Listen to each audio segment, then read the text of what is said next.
আজ তো সল্টলেকে করুণাময়ী থেকে সল্টলেক আচার্য ভবনে একটা বিশাল মিছিল গেছিল যোগ্য শিক্ষক শিক্ষিকাদের লিস্ট প্রকাশের জন্য। এসএসসি চেয়ারম্যানকে বিভিন্ন সংস্থা বা বিভিন্ন টিচার সংগঠন থেকে, রাজ্য সরকারি কর্মচারী সংগঠন থেকে ধরা হয় এবং ফাইনালি ওনার একটা বিবৃতি এসেছে দেখলাম বিকেলবেলা, যে যোগ্য অযোগ্যদের লিস্ট প্রকাশ করা সম্ভব।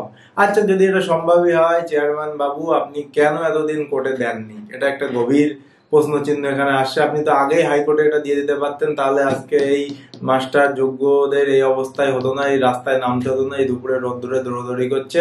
এটা চাকরির ব্যাপার, এটা লাইফের ব্যাপার, এটা তাদের সংসারের ব্যাপার। তাদের ওপরে বহু লোক ডিপেন্ডেন্ট আছেন, অনেকে চাকরি পেয়ে ঘর সংসার পেতেছেন, বিয়ে করেছেন, লোন নিয়েছেন, বাড়িঘর করেছেন, অনেকে ফ্ল্যাট কিনেছেন।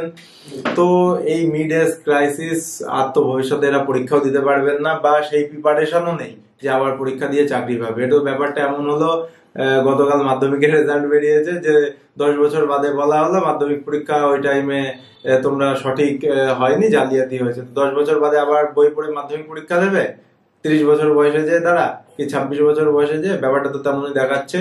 তো এসএসসি চেয়ারম্যানের এই গাফিলতি তো এখানে বোঝাই যাচ্ছে। এসএসসি যদি চাইতো ম্যাটারটাকে পুরোপুরি অ্যাভয়েড করতে পারতো, যোগ্য অযোগ্যদের লিস্ট ওখানে দিতে পারতো।